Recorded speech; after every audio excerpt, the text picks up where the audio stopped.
코드플레이 팀 발표를 시작하겠습니다. 안녕하십니까? 저는 발표를 맡은 임유빈입니다. 발표는 서비스 소개, 테크스택, 팀원 소개, 서비스 기능 시연, FAQ 순서대로 진행하도록 하겠습니다.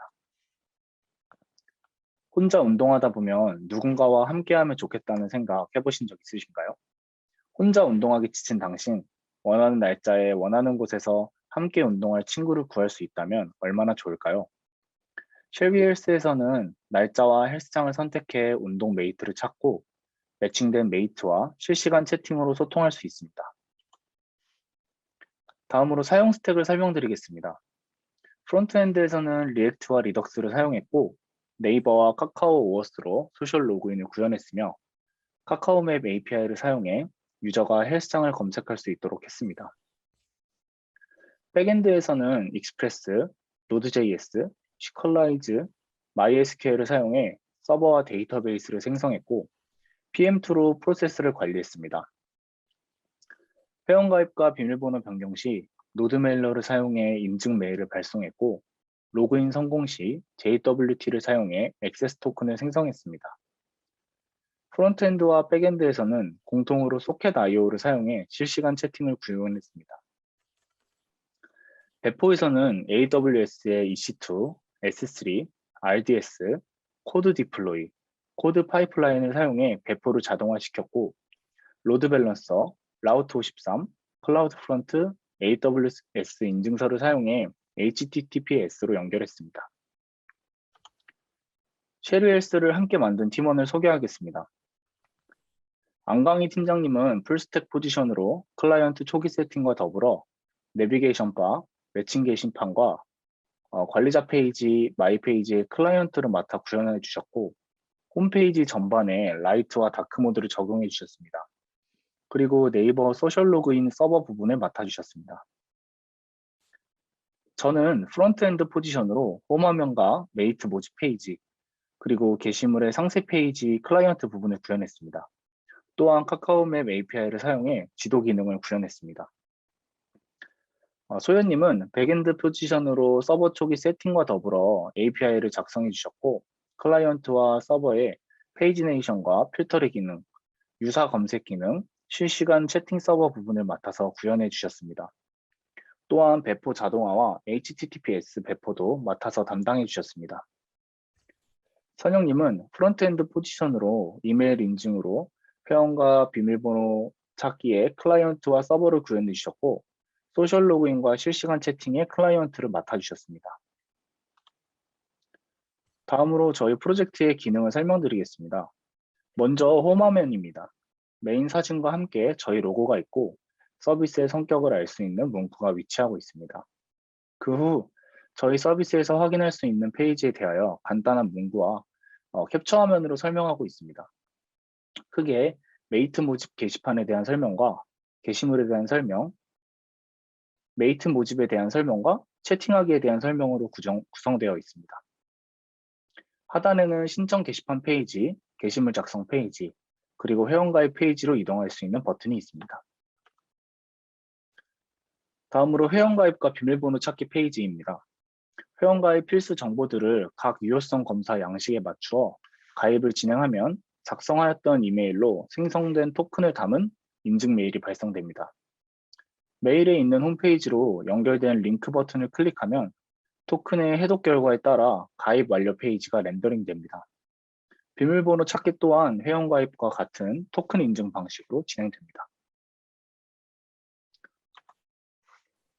다음으로 로그인 페이지입니다.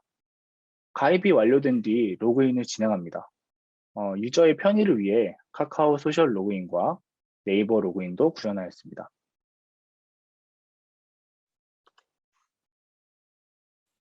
메이트 모집 페이지에서는 본인이 원하는 날짜, 시간을 고르고 원하는 장소의 헬스장을 선택합니다. 그 후에 본인의 운동 증량, 즉 운동 레벨을 선택하고 해당 일자에 운동하고 싶은 부위를 선택합니다. 마지막으로 운동 메이트가 될 이용자에게 전하고 싶은 말을 작성하면 신청이 가능하며 게시물 작성은 1일 1회만 가능합니다.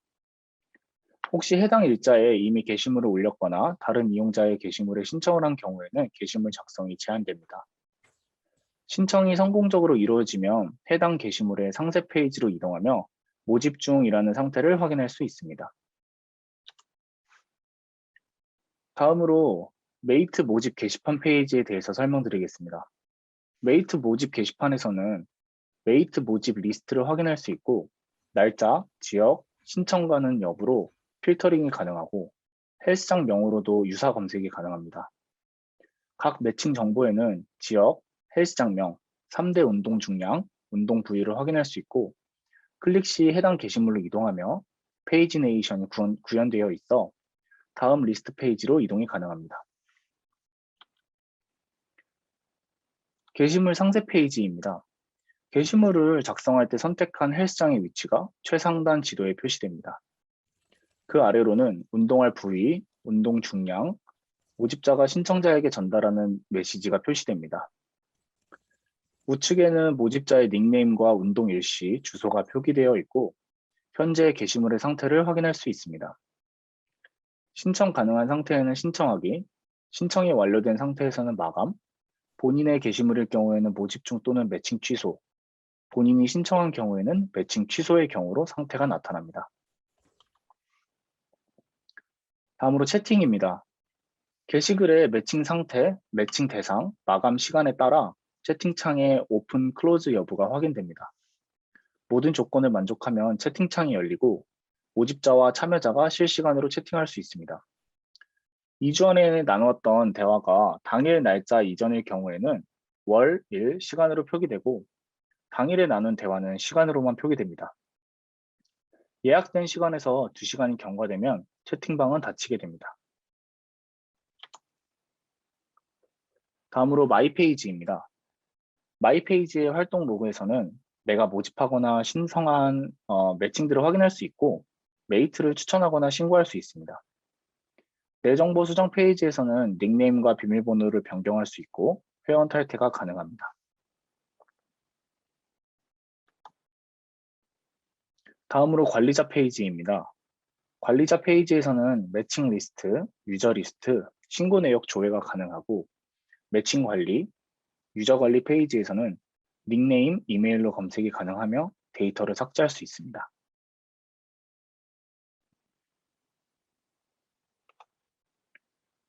다크모드입니다. 모든 페이지에서 다크모드가 구현되어 있어 하단의 버튼을 통해 라이트, 다크모드로 전환이 가능하며 테마 정보가 로컬 스토리지에 저장되어 새로 고침을 하거나 브라우저를 닫아도 유저가 적용한 테마가 유지됩니다. 다음으로 이제 반응형에 관련된 페이지입니다. 반응형 웹페이지가 구현되어 있어 이미지 모바일과 태블릿 환경에서도 서비스를 이용할 수 있습니다. 다음으로 팀원들이 돌아가며 Q&A를 진행하도록 하겠습니다. 안녕하세요. 프로젝트에서 백엔드를 맡은 김소연입니다. 서버에서 전달한 스테이터스 코드 기준에 대한 Q&A를 시작하겠습니다. 서버는 클라이언트 요청에 대해 알맞은 스테이터스 코드를 보내주어야 합니다.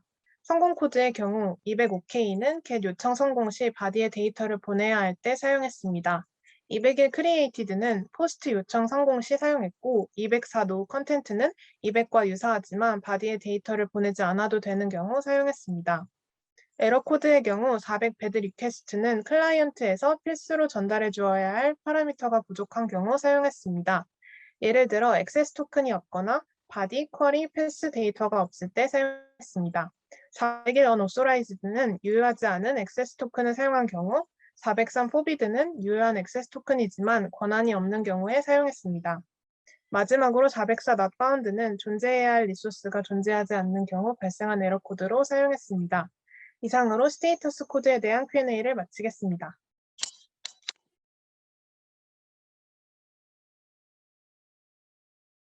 안녕하세요. 프로젝트에서 프론트엔드를 맡게 된 문선영입니다. 네이버 로그인을 구현하는 과정에서 어려웠던 점에 대하여 발표를 시작하겠습니다. 클라이언트에서 네이버 접근 토큰 값을 잘 받아줘 왔지만 전달받은 토큰을 이용하여 클라이언트 측에서 프로필 API를 호출하게 되면 폴스 에러가 나서 회원 정보를 받아올 수 없었습니다. 대신 토큰을 서버에 전달하고 서버 측에서 API를 호출하여 사용자 정보를 받아올 수 있었습니다. 네이버 오어스 관련하여 서버 쪽에 작성되어 있던 코드가 없었기에 서버 측 코드까지 작성을 하였는데 문제가 해결되지 않아 팀원분께 도움을 요청하여서 같이 해결할 수 있었습니다. 작성된 코드를 팀원분과 함께 리뷰하며 놓친 부분을 확인할 수 있었고 블로깅을 통해 내용들을 기록해 넣으면서 전체적으로 리마인드할 수 있었습니다.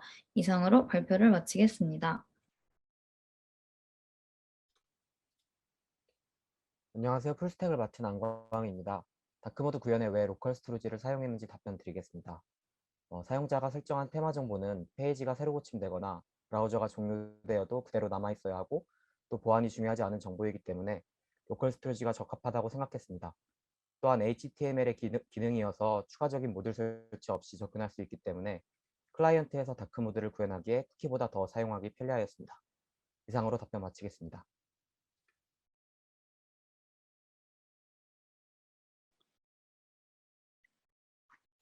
프로젝트에서 프론트엔드 맡은 임유빈입니다. 이번 프로젝트를 진행하면서 개선해야 된다고 생각하는 점에 대해서 설명드리도록 하겠습니다. 저희 팀의 경우에는 각 페이지에서 사용하는 기능들을 각 페이지 상단에 서는 후에 사용하는 방식으로 진행하였습니다. 이때 기능이 많다 보니 처음 프로젝트에 참여하는 사람이 이해하기에는 가독성이 떨어질 것 같다는 생각을 했습니다. 프로젝트 기간 중에 다른 팀과의 미팅을 통해 서로의 진행 상황과 팁들을 공유하는 시간을 가졌었습니다. 그 팀의 경우에는 각종 기능들을 모아서 따로 디렉토리를 만들고 불러오는 방식으로 사용하고 있었습니다. 그 방식이 훨씬 코드를 이해하는 데 쉽고 페이지 파일 자체도 깨끗하게 정리가 되어 가독성에서 훨씬 유리하다고 생각이 되었습니다. 프로젝트 기간 내에 수정하지는 못하였지만 리팩토링 기간을 가져 파일 디렉토리 구조를 개선할 생각입니다. 이상으로 발표를 마치겠습니다. 지금까지 발표를 들어주셔서 감사합니다.